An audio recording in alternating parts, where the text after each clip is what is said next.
స్తోత్రం. Praise the lord, praise the lord, praise the Lord. ప్రభువునందు ప్రియ సహోదరి సహోదరులారా, ఈరోజు మనం పరిశుద్ధ శిలువ మార్గాన్ని ధ్యానించాం. ఈ పరిశుద్ధ శిలువ మార్గంలో ప్రభువు పడినటువంటి పాటులను 14 స్థలాలను కూడా మనము ధ్యానించున్నాం. పోయిన శుక్రవారం మనం ఒక అంశమును గురించి ధ్యానించాం. అంశం ఏంటమ్మా? ఏం కొండది? మోరియా కొండ. మోరియా కొండ మీద మనకి ఎవరి అనుభవాలను మనం ధ్యానం చేసాం? అబ్రహాం గారి యొక్క అనుభవాల్ని మనము ధ్యానం చేస్తాం. ఈరోజు ఏ కొండ చెప్తాం? సీనాయి కొండ. ఓకే, సీనాయి కొండ. నిర్గమాకాండము 31వ అధ్యాయము 18వ వచనం. ఈ రీతిగా ప్రభువు సీనాయి కొండ మీద మోషేతో సంభాషించుట చాలించిన పిదప అతనికి 2 నిబంధన పలకలు ఇచ్చాడు. Praise the lord, praise the lord, praise the lord. ఏ కొండ మీది? అందరూ చెప్పాలి. ఏ కొండ? మోరియా కొండను అందరూ గుర్తుపెట్టుకున్నారు. అలాగే సీనాయి కొండను కూడా మీరు అందరూ గుర్తుపెట్టుకోవాలి. మోరియా కొండ మీద ఎవరి అనుభవాన్ని ధ్యానం చేశాం? అబ్రహాము గారిని ధ్యానం చేస్తాం. ఈరోజు సీనాయి కొండ మీద ఎవరి అనుభవం? ఈరోజు మోషే గారి అనుభవాన్ని మనం ధ్యానం చేస్తూ ఉన్నాం. సాధారణంగా బైబిల్లో కొండలు ఉన్నాయి. కొండలకి ప్రత్యేకత ఏమీ ఉండదు. కొండలకి ఏమీ ప్రత్యేకత ఉండదు. కానీ ఆ కొండ మీద దేవుని యొక్క ప్రత్యక్షత ఉన్నప్పుడు, లేదా ఆ కొండ మీద ఒక అద్భుత కార్యము జరిగినప్పుడు ఆ కొండకి ప్రాధాన్యత ఉంటుంది. అన్ని కొండలకి ప్రాధాన్యత ఉంటుందా? గుణదల కొండ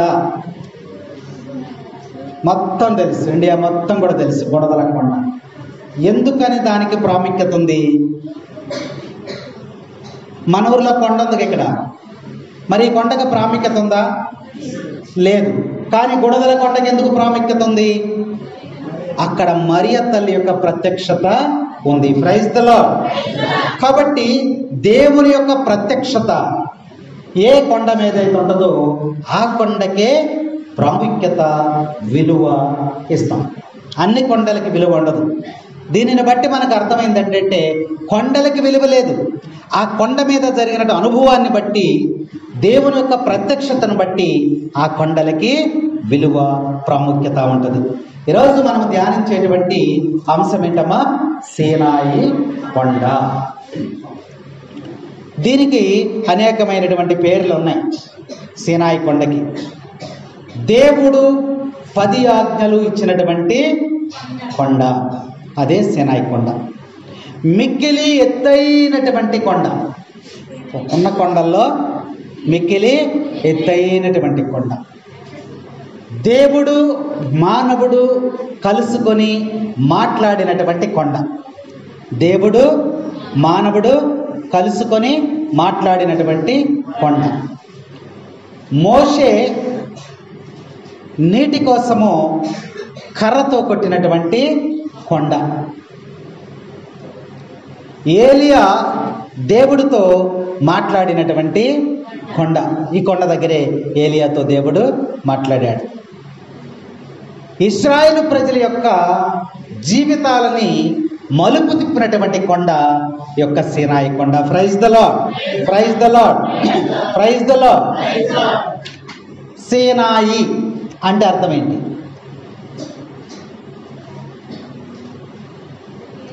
మోరియా కొండని ధ్యానం చేసాం. మోరియా అంటే అర్థం ఏంటి? సమర్పణ లేదా సమకూర్చుకునే కొండను.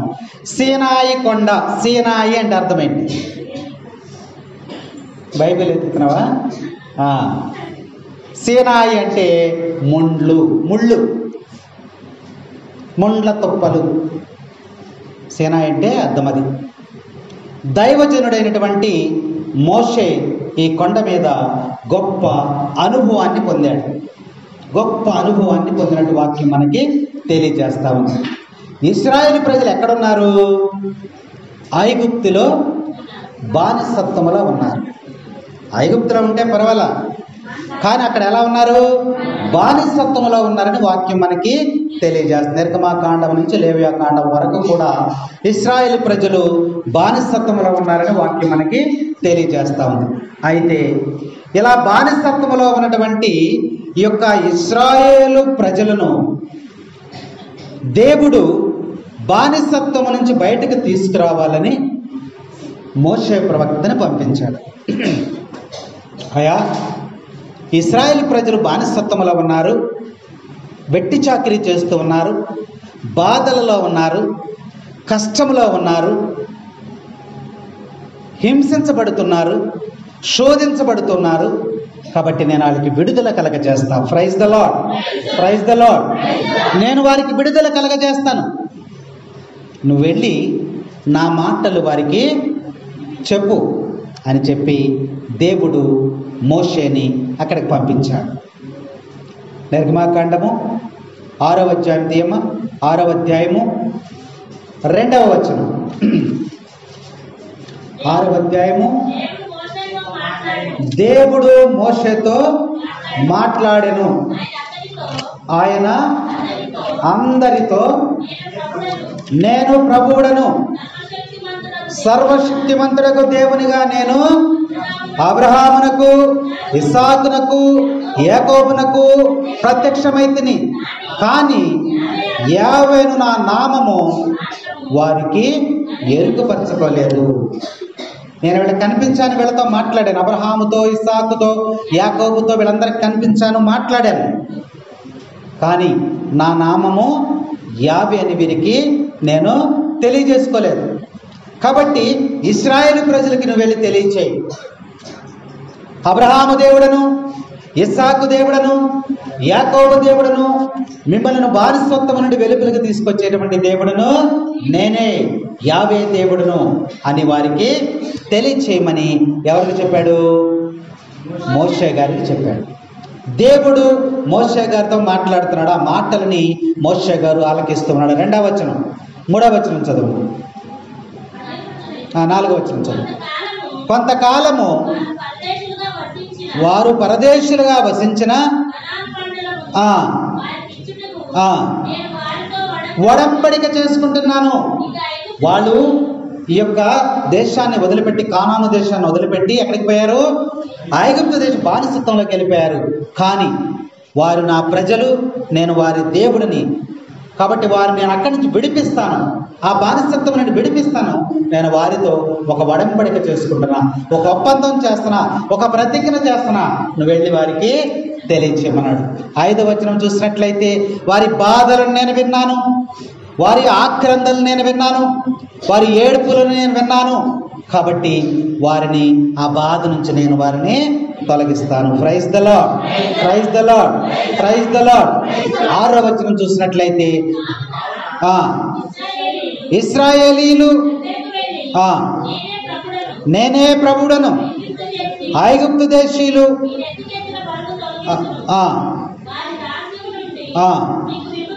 చాలు, మీ బాధల నుంచి, మీ శత్రువుల నుంచి నేనేం చేస్తాను?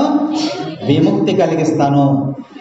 మీ శత్రువులను శిక్షిస్తాను, మిమ్మల్ని బానిసత్వం నుండి వెలుపలికి తీసుకొస్తాను. ఈ నా మాటలు ఎవరికి చెప్పమన్నాడమ్మా? ఇశ్రాయేలు ప్రజలకి చెప్పమని ఇక్కడ మోషేని పంపించాడు. నేనే ప్రభువుడనని అప్పుడైనా వారు తెలుసుకుంటారు.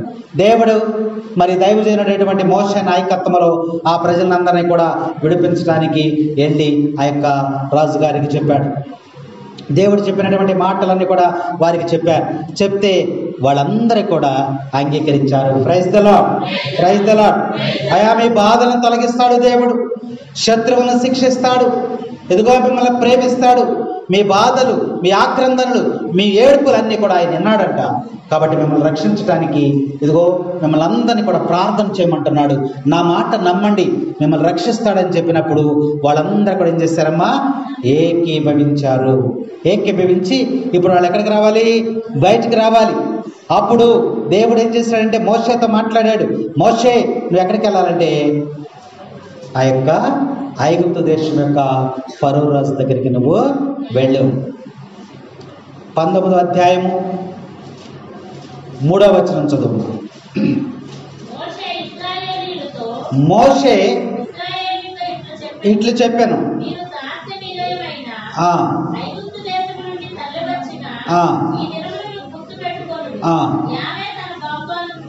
19వ అధ్యాయము 3వ వచనం. మోషే కొండ ఎక్కి పిలిచాడు. మోషే ఎక్కడున్నాడు? కిందే ఉన్నాడు. కానీ దేవుడు ఏం చేశాడు? మోషేని కొండ ఎక్కమని చెప్పాడు. అప్పుడు మోషే దేవుని చెంతకు చేరాడు. అంటే దేవుడు ఎక్కడున్నాడు? కొండ మీద. నేను కొండ మీద ఉన్నా కాబట్టి నువ్వు కొండ ఎక్కి పైకి రమ్మని ఇక్కడ వాక్యంలో మనకు చెప్పాడు. చెప్పి అక్కడ ఏం చేస్తున్నాడో చూడమ్మా. వాక్యంలో మనం చూసినట్లయితే దైవజనుడు నిర్గమాకాండము 14వ అధ్యాయం చదువు. 14వ అధ్యాయము 15వ వచనం. యావే మోషేతో, నీవు నాకు మొరపెట్టనేలా ముందుకు నడుమని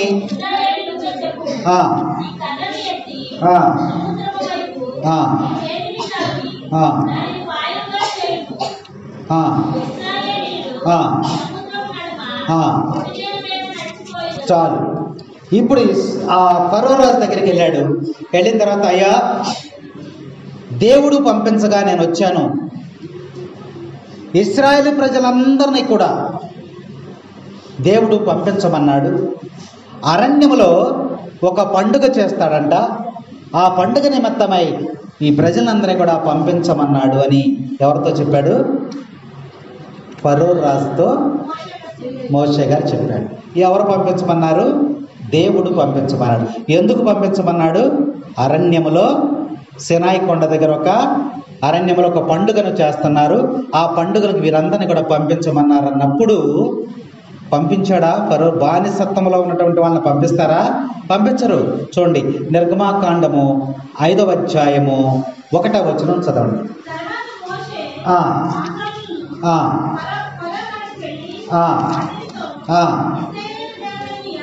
ఇశ్రాయేలు దేవుడైనటువంటి యావే అరణ్యములో నా పేర ఉత్సవమును జరుపుకొనుటకు నా ప్రజలను పోనిమ్ము అని అడుగుతున్నాడు చెప్పాడు. రాజుగారికి చెప్పాడు, అయ్యా మోషే గారు అహరోనులు వెళ్ళారు, ఇదిగో దేవుని పేరున ఒక పండుగ ఉత్సవం జరుగుతుంది, కాబట్టి ఆయన ప్రజలందరినీ కూడా మీరు పంపించండి అని అడిగితే ఆయన ఏమన్నాడమ్మా చూడు. తర్వాత ఫరో ఎవరా యావే అతని చెప్పిన మాటకు చెవి ఎక్కి నేనేలా ఇశ్రాయేలును పంపవలెను, అతడెవడో నాకు తెలియదు. అయా దేవుని పేరట అరణ్యములో ఒక ఉత్సవం జరుగుతుంది, ఈ ప్రజలను పంపించంటే ఆయన ఏమన్నాడమ్మా? యావే ఎవరు? ఆయన చెప్తే నేను వినాలా? నేను ఇక్కడ రాజుని, ఆయన ఎవరో నాకు తెలియదు, ఈ ప్రజలు నేను పంపను అన్నాడు. ఈ మాటలు ఎవరు వింటున్నారు? దేవుడు వింటున్నాడా లేదా? వింటున్నాడు. ఓహో, ఈయన పంపనంటున్నాడు కదా అని చెప్పి ఇప్పుడు ఇశ్రాయేలు ప్రజలందరూ కూడా ఒక మాట మీద ఉన్నారు. ఇశ్రాయేలు ప్రజలందరూ కూడా ఆయన పంపినా పంపకపోయినా, ఆయన మనకి విడుదల ఇచ్చినా ఇవ్వకపోయినా మనందరము కలిసి ఏం చేద్దాం? వెళ్ళిపోదాం అని చెప్పి మోషే నాయకత్వంలో బయలుదేరి వచ్చేస్తున్నారు. 14వ అధ్యాయం చూడమ్మా. 14వ అధ్యాయం 15వ వచనం. ఇప్పుడు మోషే గారు ప్రార్థన చేస్తున్నాడు, అయ్యా ఫరో రాజుని అడిగాను, నువ్వు చెప్పినట్లు అడిగాను, కానీ నువ్వెవరో ఆయనకు తెలియదంట. ఆయన చెబితే నేను వినాలా అంటున్నాడు. కాబట్టి మొరపెట్టి ప్రార్థన చేశాడు. ప్రజలందరినీ కూడా ఏకం చేసి నడిపించుకుంటూ వచ్చేస్తున్నాడు. తర్వాత ఏం జరిగింది? ముందుకు నడువుడని 16వ వచనం, నీ కర్రను ఎత్తి సముద్రం వైపు నీ చేతిని చాపి దానిని పాయలుగా చేయము. వాళ్ళు నడుచుకుంటూ వచ్చేస్తున్నారు. నడుచుకుంటూ వస్తుంటే ఫరో రాజు గారికి తెలిసింది, ఈ ప్రజలందరూ కూడా ఏమైపోతున్నారు? వెళ్ళిపోతున్నారు. మన పర్మిషన్ లేకుండానే వీళ్ళందరూ వెళ్ళిపోతున్నారు.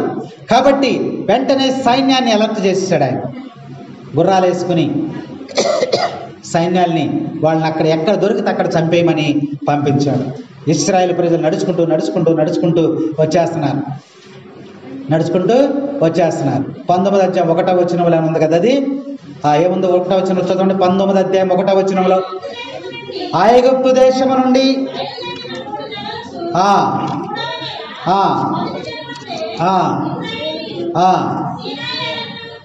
అక్కడికి వచ్చారు. ఇక్కడ వాక్యంలో మనం చూసినట్లయితే వాళ్ళు నడుచుకుంటూ వచ్చేటప్పుడు ఎర్ర సముద్రం అడ్డు వచ్చింది. ఏమొచ్చిందమ్మా? వారిని ఎవరు తరుముకుంటూ వస్తున్నారు? ఆ ఫరో సైన్యం వస్తుంది. దొరికితే చంపేస్తారు. వీళ్ళేమో పరుగును ముందుకు వచ్చేస్తున్నారు. దాటి వెళ్ళిపోవాలి. ఇక్కడికి వచ్చేసరికి ఏముంది? సముద్రం ఉంది, ఎర్ర సముద్రం ఉంది. సముద్రం దాటి ఎలా వెళ్ళాలి? మోసే వెంటనే మోకరించేశాడు. అక్కడ కష్టం వచ్చేసింది, మోకరించాడు. ఆపద వచ్చేసింది, మోకరించాడు. ఒక సమస్య వచ్చేసింది, మోకరించేశాడు. మన జీవితంలో కూడా ఏదైనా సమస్య వచ్చినప్పుడు, శోధన వచ్చినప్పుడు, బలహీనత వచ్చినప్పుడు, కష్టం వచ్చినప్పుడు ఏం చేయాలంట?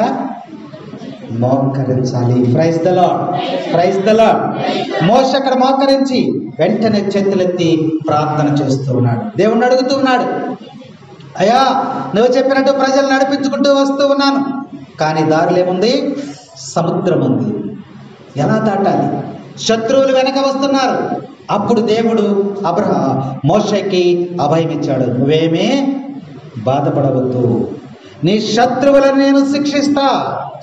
నువ్వేం చేస్తావంటే, నీ చేతులు ఏముంది?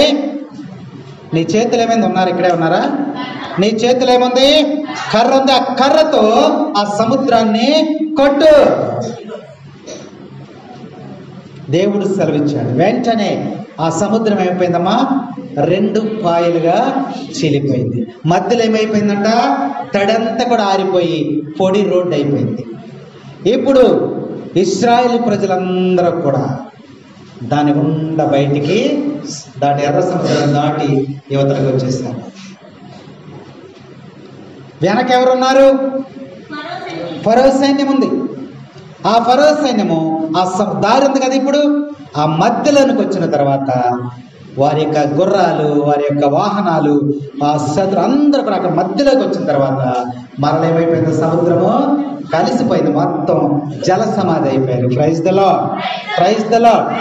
ఇశ్రాయేలు ప్రజలు ఆ యొక్క సముద్రాన్ని దాటిన వెంటనే మరలా యథావిధిగా సముద్రము అయిపోయింది.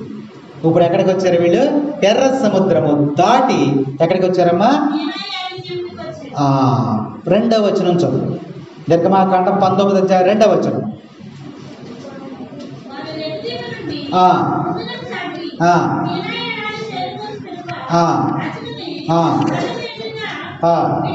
విడిది చేస్తారు. ఎక్కడికి వచ్చారు ఇప్పుడు వాళ్ళు? సీనాయి కొండ దగ్గరికి వచ్చారు. ఇక్కడికి వచ్చేసరికి సమయం ఎంత అయిందమ్మా? 3 నెలలు. 3 నెలలు పట్టింది అక్కడికి వచ్చేసరికి. ఐగుప్తు దేశం నుండి సీనాయి పర్వతం దగ్గరికి వచ్చి ఎర్ర సముద్రాన్ని దాటుకుని సీనాయి పర్వతం దగ్గరికి వచ్చేసరికి ఎన్ని నెలలు పట్టింది? ఈ 3 నెలలలో ఎన్నో అద్భుతాలు చూశారు, ఎన్నో అద్భుతాలు చూశారు. వాళ్ళు అనుకుంటున్నారు, ఈయనే కదా దేవుడు. పగలు ఎలా కాశాడు మనల్ని, ఈ 3 నెలలు కూడా ఎలా కాశాడు? పగలు మేఘస్తంభం వలె వచ్చాడు, రాత్రి అగ్నిస్తంభం వలె వచ్చాడు. నీరు లేకపోతే కొండను కొడితే నీళ్ళు వచ్చినాయి, ఆకలేస్తే ఆకాశం నుంచి ఆహారాన్ని ఇచ్చాడు. మరి శత్రువులు మనం వెంటాడుతుంటే సముద్రాన్ని 2 పాయలుగా చేసి తీసుకొచ్చాడు.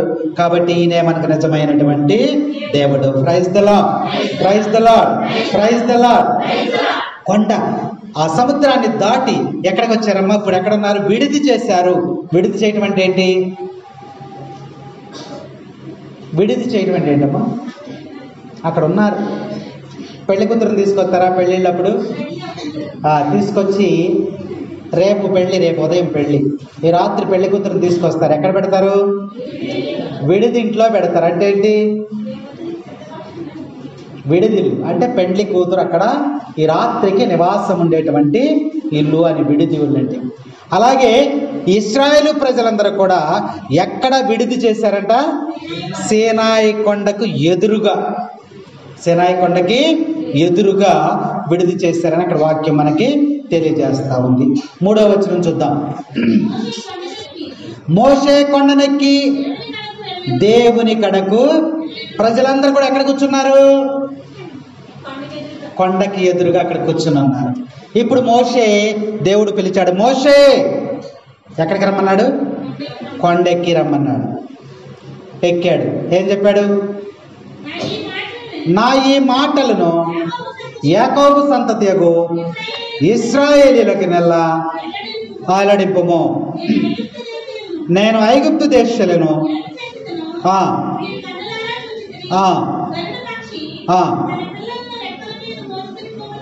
చదివే స్పీడ్గా చదువు. గరుడ పక్షి తన పిల్లలను రెక్కల మీద మోసుకొని పోనట్లుగా మిమ్మల్ని ఎక్కడి నుంచి మోసుకొచ్చాను? బానిసత్వములో నుంచి, ఐగుప్తు దేశము నుండి నేను మోసుకొని వచ్చాను. నా దగ్గరకు చేర్చుకున్నాను. మీకు తెలుసు కదా, మీరు ఇక్కడికి ఎలా చేరారో మీకు తెలుసు కదా. దీనిని బట్టి మీరు గమనింపుడు, మీరు నా మాట విని నా నిబంధనను శ్రద్ధగా పాటించినచో సకల జాతి జనులు వారిలో మీరే నా వారు, నా సొంత ప్రజలు. Praise the Lord. మోషేకి చెప్తున్నాడు, నేను వారిని ఎలా తీసుకొచ్చానో మీకు తెలుసు. గరుడ పక్షిలాగా తీసుకొచ్చాను. ఇక్కడికి ఎలా వచ్చారో తెలుసు. నేను మిమ్మలను ఎలా మోసుకొచ్చి ఈ యొక్క సినాయి పర్వతం దగ్గర పెట్టానో మీకు తెలుసు. కాబట్టి నా మాటను ఆలకించమని చెప్పు, నా నిబంధనలను పాటించమని చెప్పు. అప్పుడు నేను ఎక్కడికి తీసుకెళ్తాను? వెళ్ళి వీరిని నా సొంత ప్రజలుగా నేను అంగీకరిస్తాను. సొంత ప్రజలు వేరు, పొరుగువారు వేరు. ఉందా తేడా? లేదా? ఉందా లేదా? పెళ్ళిళ్ళు కూర్చున్నాం అనుకోండి, పెట్టేవాడు మనోడైతే ఎక్కడ కూర్చున్నా పడతాయి, ఎక్కడ కూర్చున్నా పడతాయి. ఏంటి? మొక్కలు. అవునా? తపస్సు కాలంలో మొక్కల గురించి చెప్తున్నాం. అవునా? ఎవరైతే పడతాయి? మన సొంతోడు. అవునా? మనోడైతే పడతాయి, వేరేవాడైతే పడవు. కాబట్టి ఇక్కడ దేవుడు ఏమంటున్నాడు? మీరు నా సొంత ప్రజలు అవుతారు. సొంత ప్రజలు అంటే ఏది అడిగితే అది ఇస్తాం, వాళ్ళు ఏది కోరుకుంటే అది ఇస్తాం. నా మాట వినండి, నా నిబంధనలకు కట్టుబడి ఉండండి, అప్పుడు మీరు నా సొంత ప్రజలు అగుదురు అని చెప్పి దేవుడు ఎవరికి చెప్పాడు? మీ మాటలు మోషే గారికి చెప్పాడు. ఇప్పుడు మోషే ఏం చేయాలి? ఆయనకి చెప్పాలా? 4వ వచనం చదువు.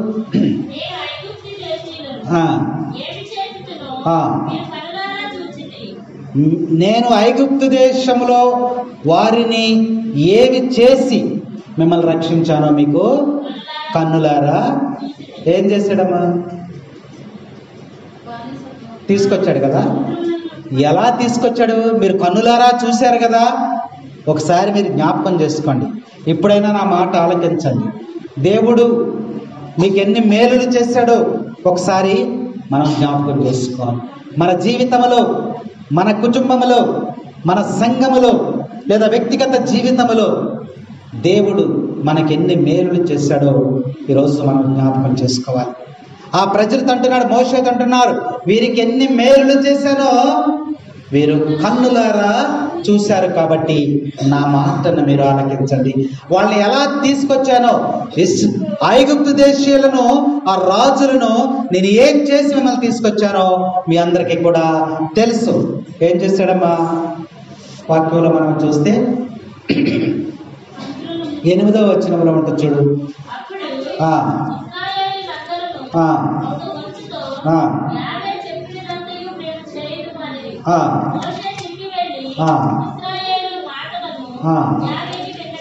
ఓకే, ఇంకా తర్వాత వాక్యాలు చదివితే, తర్వాత వాక్యాలు ఎవరు చూడండి. అక్కడ చదివితే ఏముందంటే, నీరుని, హెడ్డింగ్లే ఉంటాయి చూసుకోండి, లోపలికి అట్లా, నీరుని రక్తముగా మార్చాడు. తర్వాత దోమపోటును రప్పించాడు. తర్వాత పశువులని నాశనం చేశాడు. తర్వాత ఒళ్ళంతా బొబ్బలు వచ్చేటట్టు చేశాడు. తర్వాత వడగండ్ల వాన వచ్చేటట్టు చేశాడు. తర్వాత మిడతల దండు వచ్చేసింది ఆ దేశం మీదకి. తర్వాత ఆ దేశం అంత అంధకారాన్ని చేసేసాడు. ఇన్ని రకాలుగా ఐగుప్తు దేశంలో ఉన్నటువంటి ఫరో రాజుని, ఆ ప్రజలను ఇబ్బంది పెట్టి అప్పుడు ఇశ్రాయేలు ప్రజలందరినీ కూడా నడిపించుకొని వచ్చాడు. నేను ఎలా చేసి మిమ్మల్ని తీసుకొచ్చానో మీకు తెలుసు కదా అంటున్నాడు. ఎందుకు తీసుకొచ్చావయ్యా అంటే దేవుడు చెప్తున్నాడు, నా మాట వినినచో మీరు నా సొంత ప్రజలగుతారు. ఒకటి. రెండవది, యాజకులుగా మిమ్మల్ని తయారు చేస్తాను. రెండవది ఏంటమ్మా? యాజకులుగా మిమ్మల్ని తయారు చేస్తాను. మూడవది ఏంటంటే, మీరు పవిత్రమైనటువంటి జనముగా ఉండాలి. నువ్వు వెళ్ళి అర్జెంటుగా వాళ్ళకి చెప్పమన్నాడు. ప్రజలు ఎక్కడ ఉన్నారు? కొండ కింద ఉన్నారు. మోషే ఎక్కడ ఉన్నాడు? కొండ మీద ఉన్నాడు. కొండ మీద ఉన్న మోషేతో దేవుడు మాట్లాడుతున్నాడు స్వరంతో. అయ్యా, నువ్వు తీసుకొచ్చావు, అక్కడికి తీసుకొచ్చాను, వాళ్ళతో వెళ్ళి చెప్పు, నా మాట వింటే వీళ్ళు పవిత్రమైన జనముగా ఉంటారు. మీరు ఎలా జీవిస్తారు? ఇప్పుడు ఐగుప్తు దేశములో ఉన్నట్టుగా మీరు ఉండొద్దు. ఐగుప్తు దేశములో ఉన్నట్టుగా మీరు ఉండద్దు. 10వ వచనం చదవమ్మా. నిర్గమాకాండము 19వ అధ్యాయం 10వ వచనం.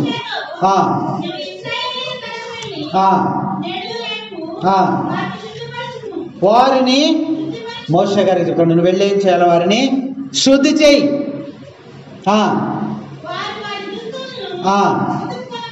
ఉతుక్కొనవలెను. 3వ నాటికి చాలు. ఇక్కడ ఏం జరిగిందో చూడండి. ఒక మాట చెప్తున్నాడు ఆయన, రేపు ఎల్లుండు మిమ్మల్ని మీరు పరిశుద్ధపరచుకోండి, పవిత్రపరచుకోండి, అక్కడ ఉన్న ప్రజలందరినీ. 3వ నాడు నన్ను కలుసుకోవటానికి నువ్వు సీనాయి పర్వతం మీదకి ఎక్కిరా, మోషేతో చెప్పాడు. రేపు ఎల్లుండి ఏం చేయాలంట? అక్కడున్న ప్రజలందరూ శుద్ధి చేసుకోండి, వారి బట్టలు ఉతుక్కోండి, శుద్ధి చేసుకుని ఉండండి. 3వ నాడు మీరు నువ్వు కొండ మీదకి రా అని చెప్పి ఎవరికి చెప్పాడమ్మా? మోషే గారికి. అంటే 3వ నెల 3వ రోజు మోషే కొండ మీదకి ఎక్కాడు. ఎక్కిన తర్వాత దేవుణ్ణి కలుసుకుంటూ ఉన్నాడు. అంటే ఇశ్రాయేలు ప్రజలందరికీ కూడా దేవుడు దర్శనమిచ్చేటువంటి సమయం అది. 3వ నెల 3వ రోజు. అయితే కొండ మీద దేవుడు ఎందుకు దిగి వస్తూ ఉన్నాడు? ఎందుకు దిగి వస్తున్నాడంటే, మానవాళిని, ఇక్కడ ఎవరున్నారు? ఇశ్రాయేలు ప్రజలు ఉన్నారు. వీరందరినీ కూడా పరీక్షించడానికి దిగి వస్తూ ఉన్నాడు. రెండవది చూసినట్లయితే వారిని పరిశుద్ధపరచడానికి దిగి వస్తూ ఉన్నాడు. 3వది చూసినట్లయితే వారు ఫలించటానికి, వారిని దీవించటానికి దేవుడు సింహాసనం మీద నుండి ఎక్కడికి దిగి వచ్చాడమ్మా? ఆ యొక్క సీనాయి కొండ మీదకి దిగి వస్తూ ఉన్నాడని వాక్యం మనకి తెలియజేస్తూ ఉంది. సీనాయి కొండ మీద దేవుడు దిగి వచ్చినటువంటి సమయం అని ఇక్కడ వాక్యం మనకి తెలియజేస్తా ఉంది. అయితే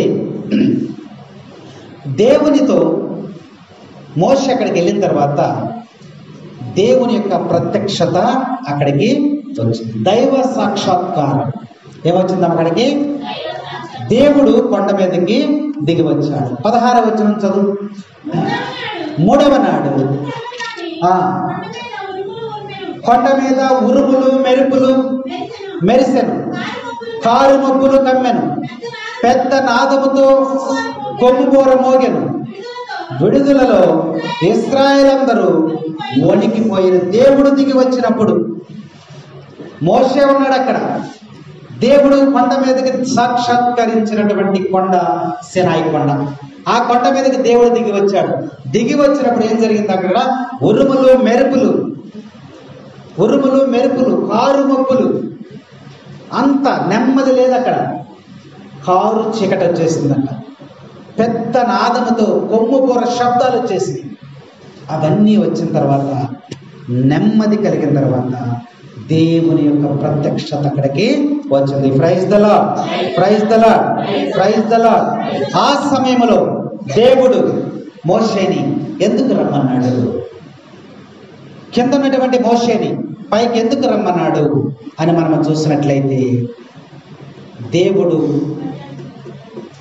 10 ఆజ్ఞలు ఇవ్వటానికి. అంటే మీరు ఏ విధముగా జీవించాలి, మానవుడు ఏ విధముగా జీవించాలి, మీరు నా సొంత ప్రజలుగా ఉండాలి అంటే, నేను మీకు యాజకత్వాన్ని ఇవ్వాలంటే, మీరు పరిశుద్ధముగా ఉండాలి అంటే మీరు ఏ విధముగా జీవించాలి అని చెప్పటానికి దేవుడు సింహాసనం నుండి ఆ యొక్క మోషే సీనాయి పర్వతం మీదకి దిగి వచ్చాడని వాక్యం మనకి తెలియజేస్తా ఉంది. అయితే దేవుడు దిగి వచ్చినప్పుడు ప్రజలు ఏమిటైందమో భయపడ్డారు.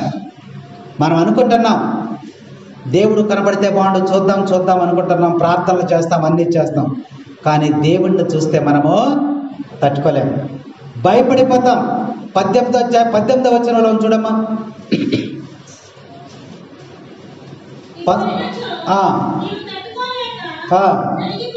యావే అగ్ని రూపమున సీనాయి కొండ మీదకి దిగి వచ్చుడుచే దాని పొగ చుట్టుముట్టెను. కొలిమి పొగవలే కొండ నుండి పొగ పైకి లేచెను. కొండంతా దద్దరిల్లెను. కొమ్ముబూరం రోత ఉన్న కొలిది పెద్దదయ్యను. మోషే మాట్లాడాను. దేవుడు అతనికి ఉరుములతో జవాబు చెప్పాను. యావే పర్వతక్షర మీదకి దిగి వచ్చాను. Praise the Lord. అంత గంభీరమైనటువంటి స్వరముతో, ఉరుములతో, మెరుపులతో ఆయన ఆ కొండ మీదకి దిగి వచ్చాడని వాక్యం మనకి ఇక్కడ తెలియజేస్తా ఉంది. ఎందుకు దిగి వచ్చాడంటే, దేవుడు ప్రవక్తలను పంపాడు, అందరిని పంపుతున్నాడు. మరి అయినప్పటికీ కూడా ధర్మశాస్త్రాన్ని ఎవరు కూడా పాటించట్లేదు. అందుకని దేవుడే స్వయముగా మానవాళ్ళ దగ్గరికి దిగి రావాలని సింహాసనం మీద ఉన్న దేవుడు ఎక్కడి వరకు వచ్చాడు? కొండ మీద వరకు వచ్చాడు. కొండ మీద వరకు వచ్చాడు. తర్వాత నూతన నిబంధన చూసినట్లయితే కొండ మీద నుంచి ఎక్కడికి వచ్చాడమ్మా? కొండ దిగి వచ్చాడు. ఆయనే యేసుక్రీస్తు. తండ్రి అయినటువంటి దేవుడు సింహాసనం నుండి ఎక్కడికి వచ్చాడు? కొండ మీదకి వచ్చాడు, సీనాయి కొండ మీద. అక్కడ బోధించిన తర్వాత ధర్మశాస్త్రాన్ని మాటలతో చెప్తుంటే ఎవరు వింటలేదు, స్వరంతో మాట్లాడుతుంటే ఎవరు వింటలేదు అని చెప్పి మానవుడిగా కలిసి జీవించి పరలోకం చేరుకోవాలంటే ఎలా జీవించాలో అని చెప్పి ఏం చేశాడు? 10 ఆజ్ఞలు ఇచ్చాడు.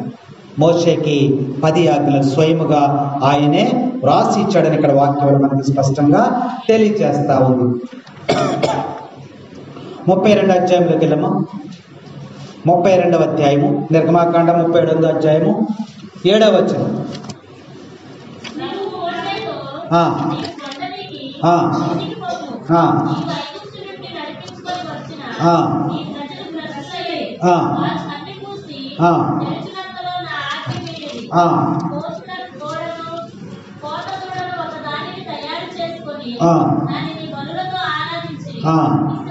చాలు, ఇక్కడ చూడండి.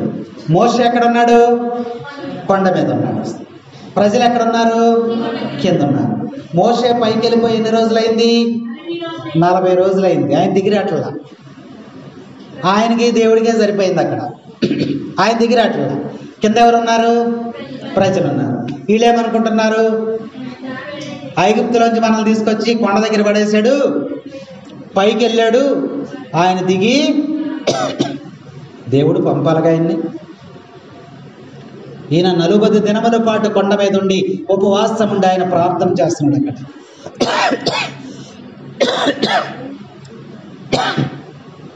కింద ఏం చేస్తున్నారమ్మా? మోషే రావట్లేదు, ఇక రాడు. మోషే రాడిక, మనల్ని వదిలేశాడు, మోసం చేసేసాడు, దగా చేసేసాడు. ఆయన కనీసం మాట కూడా లేదు. ఇప్పటికి 40 రోజులు అయిపోయింది వెళ్ళిపోయి. కాబట్టి అహరోను మీరు ఇటు రండి, మమ్మల్ని ఇక్కడ నడిపించుకొచ్చినటువంటి ఒక దేవతను తయారు చేయండి, ఒక దేవతని తయారు చేయండి అన్నప్పుడు వెంటనే అహరోను ఏమన్నాడంటే, మీ దగ్గర ఉన్న బంగారం అంతా ఇమ్మన్నాడు. చెవులకి, ముక్కులకి, చేతులకి, కాళ్ళకి ఉన్నటువంటి బంగారాలంతా కూడా ఇచ్చేశారు. ఆ వచనాలు అదే 32:1-6 వచనాలు చూస్తే దాన్ని కరగబోసేసి ఏం చేశారమ్మా? ఒక దూడను తయారు చేశారు, బంగారు. ఇంకందరూ ఏం చేస్తున్నారు? ఇదే మన దేవత, దీనినే మనం కొలవాలి, దీనిని కొలిస్తేనే మనల్ని ఇక్కడి నుంచి రక్షించి తీసుకెళ్తుంది. కాబట్టి అందరూ కూడా నేను చెప్పినట్లు చేయండి. ఏం చేయాలి? మీరు అందరూ కూడా ఈ దూడని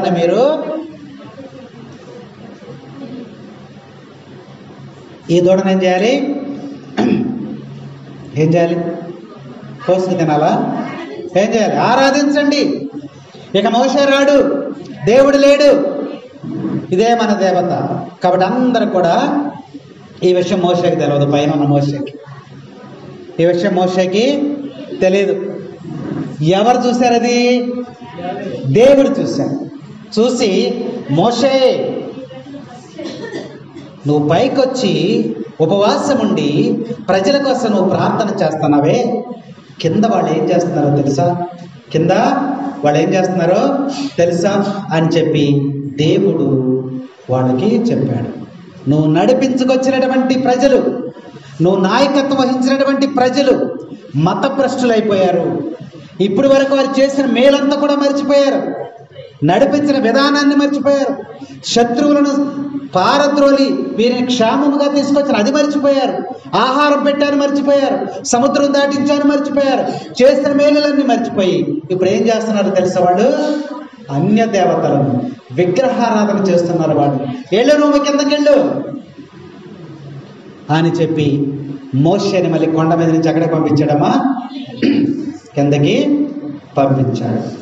15 వచనం 32లో 15. మోషే కొండది, పాపం ఆయన కొండ ఎక్కడం కొండ దిగటం. మరి ఏం చేస్తాడు? దేవుడు పిలుస్తుంటే వెళ్ళాలా వద్దా? వెళ్ళాలి. దేవుని యందు భయభక్తులు కలిగినటువంటి వాడు, దేవుని చిత్తానికి లోబడినటువంటి వాడు, దేవుడు పిలిస్తే వెళ్తాడు, వెళ్ళిపోమంటే వెళ్ళిపోతాడు. మోషే మనలాంటి వాడి కాదు. మనం రమ్మంటే వెళ్ళిపోతాం, వెళ్ళిపోరా బాబు అంటే పట్టుకుని వెళ్ళాడతాం. కానీ మోషే అలాంటి వాడి కాదు. కొండ ఎక్కమన్నప్పుడు ఎక్కుతున్నాడు, దిగమన్నప్పుడు నువ్వు అర్జెంటుగా కొండ దిగు. నువ్వు నడిపించుకొచ్చేటువంటి ప్రజలు ఏమైపోయారు? ఏమో కాళ్ళు నొప్పులు వచ్చేస్తున్నాయా? అలసట వచ్చేస్తుందా? ఒక టికెట్ మీద 2 సినిమాలు వేయండి ఈ రాత్రికి. ఒక టికెట్ మీద తెల్లవారులు కూర్చుంటాం. దేవుని వాక్యం దగ్గర మనము కూర్చోనివ్వదు కూడా. ఇప్పుడు జరిగింది అదే. వాళ్ళని ఏం చేసేసింది? సైతాను ప్రేరేపించేసింది. ఆయనేమో దేవుడితో మాట్లాడుతున్నాడు, ఇక్కడేమో సైతాను ప్రేరేపించేసింది, విగ్రహారాధనలోకి వెళ్ళిపోయాడు. వెంటనే మోషే దిగి వచ్చాడు. 11వ వచనం చదువు, 32:11. కానీ మోషే ప్రభు అయిన దేవునికి మొరపెట్టి, ప్రభు మీ కోపాన్ని ఈ ప్రజలను రానివ్వకయ్యా.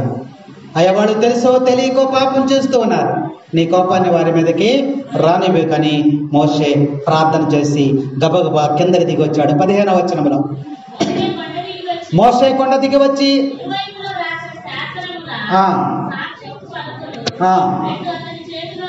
పైనుంచి వచ్చాడు. 10 ఆజ్ఞలు తీసుకున్నాడు కదా ఆయన. అక్కడ ఆయన తీసుకుని కిందకి వచ్చాడమ్మా.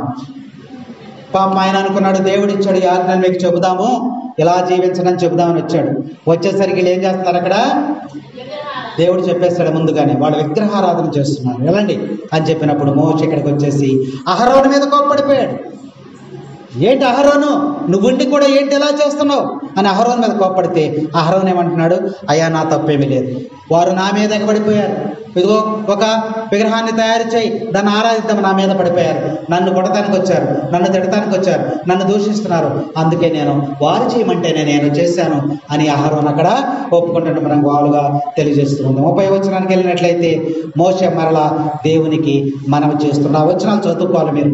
30 నుంచి 35 వచనాలు చదివితే మోషే మరలా దేవునికి ప్రార్థన చేస్తున్నాడు. కొండ మీద మోషే దేవుని యొక్క మళ్ళీ వెళ్ళాడు, వెళ్ళి అయ్యా మీరు తప్పిదాన్ని మన్నించండి అని ప్రార్థన చేసినప్పుడు కొండ మీద మోషే దేవుని యొక్క తేజస్సును చూశాడు. అక్కడ 18వ వచనం, మోషే అతనితో దయచేసి నీ తేజస్సును, అయా నాతో మాట్లాడావు, ఉరుములతో మెరుపులతో స్వరముతో మాట్లాడావు, అగ్నితో మాట్లాడావు, దుమ్ము ధూళితో లేచి వచ్చావు ఇక్కడికి, కానీ నిన్నొక్కసారి చూడాలని ఉందయ్యా, నిన్నొక్కసారి అడిగాడు ఆయన. దేవుణ్ణి చూడాలని ఎవరికైనా ఆశ ఉంటుంది, కానీ దేవుడు ఇప్పుడు ఏం చెప్పాడమ్మా చదువు. ప్రభు అతనితో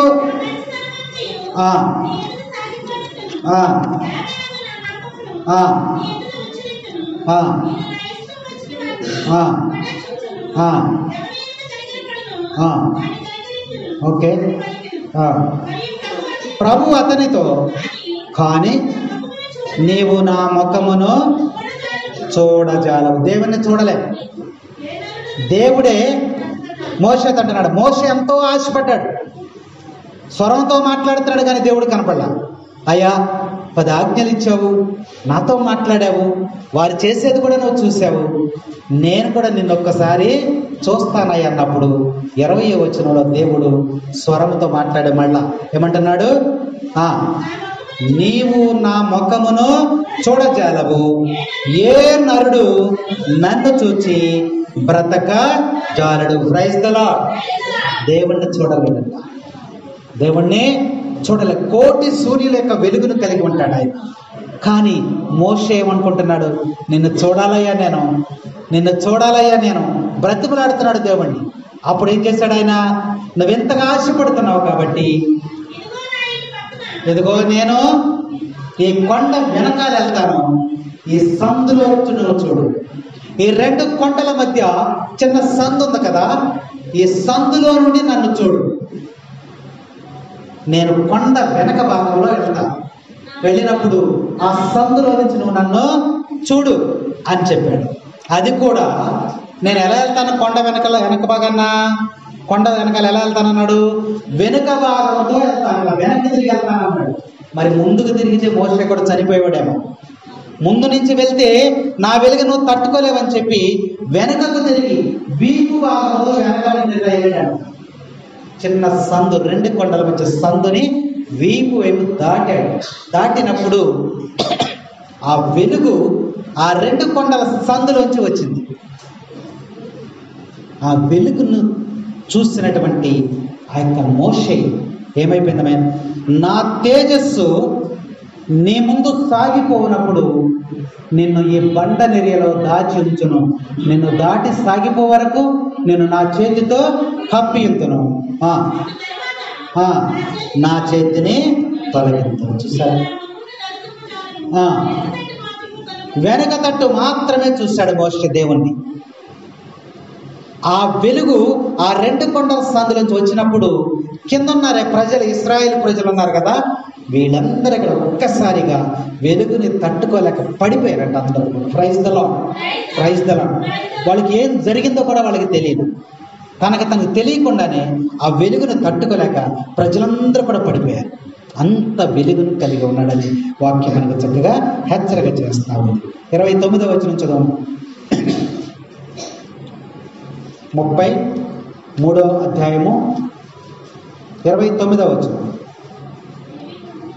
లేదా 32లో ఉందా? సరే, ఇక్కడ మనం చూసినట్లయితే మోషే కొండ దిగి వచ్చి ఆజ్ఞలను వారికి తెలియజేస్తాడు. ఇప్పుడు ప్రజలు ప్రభువును చూశారు కాబట్టి ఆ ఆజ్ఞలన్నీ ఇక్కడ వారికి తెలియజేసినట్టు ఇక్కడ వాక్యం మనకి తెలియజేస్తాము. అంటే ఇప్పుడు దేవుడు నూతన వేదములకు వచ్చేసరికి యేసుక్రీస్తు ప్రభు రూపాంతరము చెందాడు. మనం చాలాసార్లు మనం ధ్యానం చేసాం. మత్తయి శుభవార్తలో ఉంటుంది, అది 1వ అధ్యాయము 17వ అధ్యాయము 1 నుంచి 3 వచనాలు చూస్తే యేసు ప్రభు శిలువ మరణాన్ని పొందే ముందు ఎవరెవరిని తీసుకెళ్ళాడు? మత్తయి శుభవార్త 17వ అధ్యాయం 1వ వచనం. 6 దినములు గడిచిన తరువాత యేసు పేతురును, యాకోబును, యోహాను ముగ్గురుని తీసుకుని ఎక్కడికి వెళ్ళాడు? ఒక పర్వతం దగ్గరికి వెళ్ళాడు. అక్కడ వెళ్ళిన తర్వాత యేసు ప్రభు కొండెక్కిన తర్వాత ఆయన ముఖం ఏమైపోయిందమ్మా? సూర్యుని వలె ప్రకాశించాడు. ఆ టైంలో ఎవరు వచ్చారు ఆయన దగ్గరికి? మోషే, ఏలియా కొండ మీదకి వచ్చారు. యేసు ప్రభు ఆ కొండ మీదకి ఎక్కిన తర్వాత ఆయన దివ్య రూపాన్ని ధరించాడు. ఆయన ముఖమంతా కూడా వెలుగుతో నిండిపోయింది. ఆయన వస్త్రాలు మెరుస్తా ఉన్నాయి, రూపమే మారిపోయింది, దివ్య కాంతితో ఉన్నాడు యేసయ్య. ఆ టైంలో మోషే ఒక పక్క, ఏలియా ఒక పక్క వచ్చి యేసు ప్రభుతో మాట్లాడుతున్నారు. ఏమని మాట్లాడారు? అయ్యా, నువ్వు శిలువ భారం మోయాలి, సిలువేస్తారు, 3వ రోజు సమాధిలో పెడతారు, నువ్వు మరలా తిరిగి లేస్తావు. ఆ కార్యక్రమం గురించి మోషే, ఏలియా చర్చిస్తున్నారు. కొండ మీద ఆ యొక్క అనుభవం, యేసు ప్రభు మోషే, ఏలియాలతో మాట్లాడినటువంటి అనుభవం, అలాంటి అనుభవాన్ని మనం పొందాలి. సీనాయి కొండ నుంచి దేవుడు మళ్ళీ ఎక్కడికి దిగి వచ్చాడమ్మా? కిందికి, ప్రజల దగ్గరికి దిగి వచ్చాడు. ఆయనే యేసుక్రీస్తు ప్రభు. దేవుడు మొట్టమొదటి ఎక్కడ ఉన్నాడు? సింహాసనం మీద ఉన్నాడు, ఆకాశముల మీద సింహాసనం మీద. అక్కడి నుంచి ఎక్కడికి వచ్చాడు? పూర్వ వేదములో సీనాయి పర్వతం వరకు వచ్చాడు.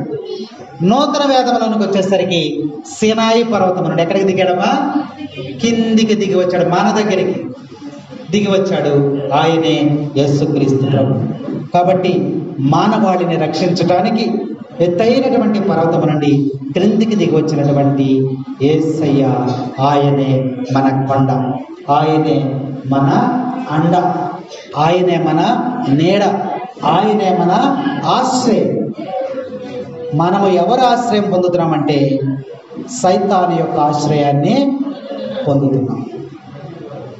బాగా ఎండేస్తుందంట, వేసవకాలమే ఇప్పుడు బాగా ఎండేస్తుంది. ఒక కప్ప అక్కడ ఉందంట, కప్ప.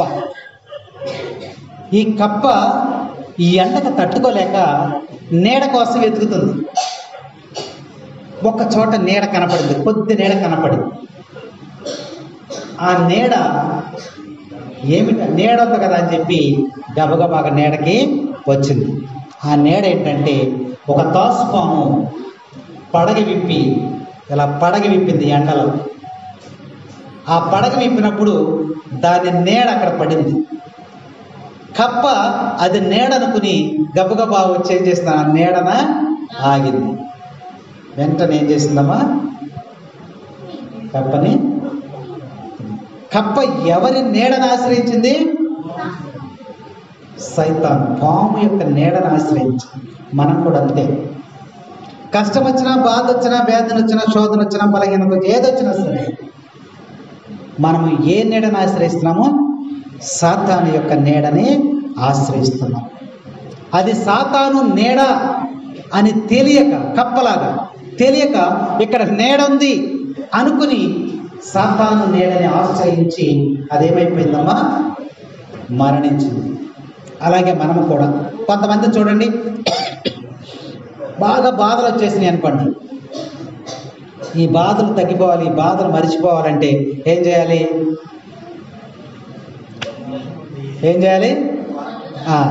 బాగా బాధలు వచ్చేసినాయి, కష్టాలు వచ్చేసినాయి. వీటి నుంచి తప్పించుకోవాలంటే ఏం చేయాలి? చెప్తారు, వాళ్ళే చెప్తారు. బాగా కష్టాలు వచ్చేసినాయి, బాధలు తట్టుకోలేక మందు తాగేశాను. ఏ నీడది? కప్ప ఏ నీడకి వెళ్ళింది? తినేసింది. అందుకని దేవుణ్ణి ఆశ్రయించాలి.